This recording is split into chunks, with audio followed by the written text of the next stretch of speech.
Hi, and welcome to the Advocate Video Podcast. I'm Emily Toman, editor of our Preston Hollow and Far North Dallas Advocate magazines. I'm here with our publisher, Rick Wamre, and we're continuing our discussions with the mayoral candidates as part of our election coverage as we approach the May 14th date. Today we're talking with Mike Rawlings, former Park Board President and homeless czar. Mr. Rawlings, thanks for being with us. Well, thank you. It's a pleasure. Thanks. So we'll start by talking about the plan you've laid out for public education, and it seems as though some candidates and past mayors have tried to play some role in improving DISD, but how is your approach different? Yeah. Well, I'll tell you, first I think it's important to, what I realized in the campaign, when I got out there and I started talking to people, you do your little stump speech and then you ask people for questions. The third question was invariably, what are you going to do about the school system? And I would explain to them the way our government works and the school system is not part of it. And they'd go, good. What are you going to do about school system? They didn't want to hear that the mayor couldn't impact this in a significant manner. So I spoke to Tom Luce, Assistant Secretary of Education. I talked to Mike Moses, got folks together and discuss that, and we realized the mayor can make a big difference. And I think my plan really lays out three areas. One is on public policy and finance in Austin. Urban mayors have never really gotten together and worked on that issue. Between Dallas, Fort Worth, and Houston, we're going to make up 51% of the state. So that doesn't even count Austin, San Antonio, and El Paso. We are an urban state. The mayors of DISD have never gotten together and said, what do we need from DISD? How can we help them? So I think from a public policy and funding standpoint, we can impact it from a political standpoint. The second thing is we need to do better organize around the nonprofits. We've got hundreds of organizations that help DISD, help school children, pre-K, after school, different Big Brothers organizations like reading programs, tutoring.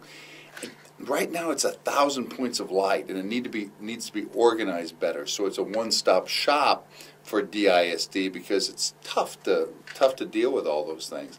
And there are thousands and thousands of volunteers that want to work, and so those need to be better organized. So I think we can create organization on that. And then the third area is really clarifying metrics and then marketing the success around those metrics. Communication to the citizens about what does success look like for the school district. Are we making it? Let's give each other high fives. When we're not, what are we doing to change it? And I think the mayor can provide that leadership as well. So the mayor in LA is in the same situation that I will be in. He spends 40% of his time on education. I plan to spend a significant amount of my time on it as well. How important is the money? I mean, you mentioned funding, and of course downtown or down at the state, there's going to be less funding no matter how we look at it. You're talking about getting mayors together to raise more. How does that all relate to reality? Well, I think funding's huge. I think it's a big part. And, the number one job the mayor needs to do is grow our economic base in this city, because if we grow that and we grow property values, the school tax revenue increases as well. So I can be the chief growth officer for DISD as well, which fits into my strategies from an economic standpoint. But that's like a 10-year plan, because to work to get AT&T to come here and then they come here. I mean, it takes a while to get that kind of tax money flowing to the schools. I don't think it takes 10 years. I think the winds are starting to shift. The sailors call it a new wind. And I was talking to real estate people. They were already seeing it pick up. Okay. Now we've got to do the right things at City Hall, okay, to be able to do that. But I see that window of much shorter term. But you did talk about nonprofit. I mean, private money, and I think private money doesn't want to give their money to just a government function. They don't like that. So I think having a public-private partnership and having somebody that is looking over that. And asking the foundations to take a step with you and walk. This is what we did with dealing with the homeless issue. Exactly how we approach this. So I think the mayor can provide fair amount of gravitas and salesmanship ability in dealing with money there. And you mentioned PR a little bit before. I don't think it's probably a stretch of the imagination to say that most people don't think DISD does a good job. I agree with you 100%. I mean, how specifically can you turn that around, and how long might that take? Yeah, I think it's a critical issue. There's some progress that's being made at DISD. 4 years ago, graduation rate for 4 years was 59%. Way, way, way too low. This year it's 68%. All right, they're going to graduate more seniors this year than any time since 1983, and the population didn't decrease. So, folks probably don't know that that we are making progress. It's still way too low. We've got a lot of work to do. So I'm not sure the perception gap is that great right now. But I think this is a communication issue. I mean, talking to you about these facts, we've got this is not even brought up in the mayoral debate till I kind of said, no, this is important to do it, and now we're talking about it. So that's the sort of thing that I think we're going to have to keep pounding against it every week. And so what steps do you have to take to implement this if elected once you get into office, and not, how do you balance it with all the other huge issues we have on our plate, like the budget and all of that kind of thing? You mentioned, the LA mayor spends like 40% of his time on it. Right. That seems like quite a lot for someone who has a Yeah, lot of other things. let me back up. I think it's important for you to understand where it fits into the overall priorities. As mayor, you're not the CEO, you're chairman of the board of this city. And so I will have relatively few things on my priority list. Every year I write 6 or 7 things I want to do from a business standpoint. My first item and objective will be economic development. My second one will be economic development. And my third one's going to be economic development. And my fourth one's going to be education, because it drives economic development. And if we want strong neighborhoods, what makes a strong neighborhood? Real simple. A strong elementary school. A strong school makes a strong neighborhood. So I see it's going to be a major part of my time that I'm going to be dealing with it. We've got to do a better job with small businesses. 80% of our businesses in Dallas are small businesses. Right now, developers are taking way too long to get through City Hall. And therefore, they're having to pay their loans on their lands, and they don't want to develop because it's too expensive. So we've got to streamline City Hall. Second, you mentioned big businesses, and yes, that's a longer term sell, but California is prime for plucking right now. And, there are businesses that are going to be moving in the next couple of years, so I think we need to do that.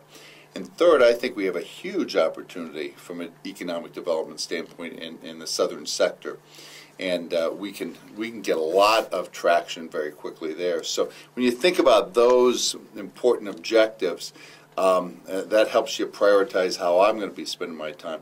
We've got a good city council from a neighborhood standpoint at times. I think we make the right decisions, and I don't want to get in the way of our city council people in that. Ann Margolin's a fabulous city council person in my district. And it's like, I want to kind of support Ann. I don't need to get in her business. I can be focused on these other things.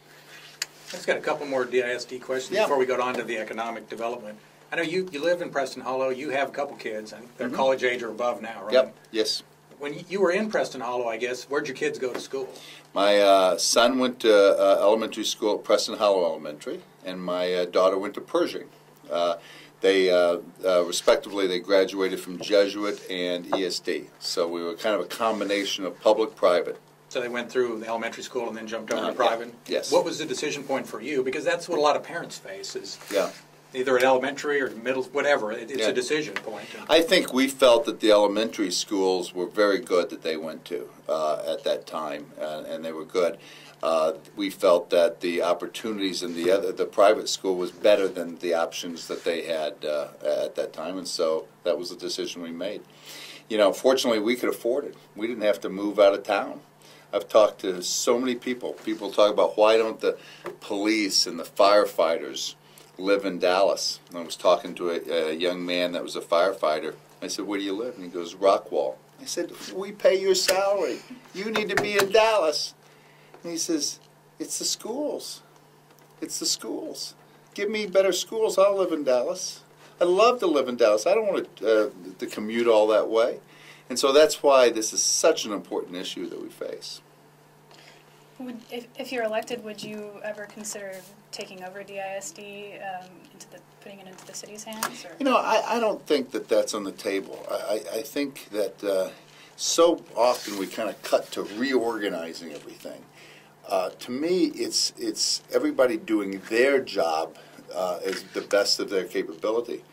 We talk about student accountability and teacher accountability.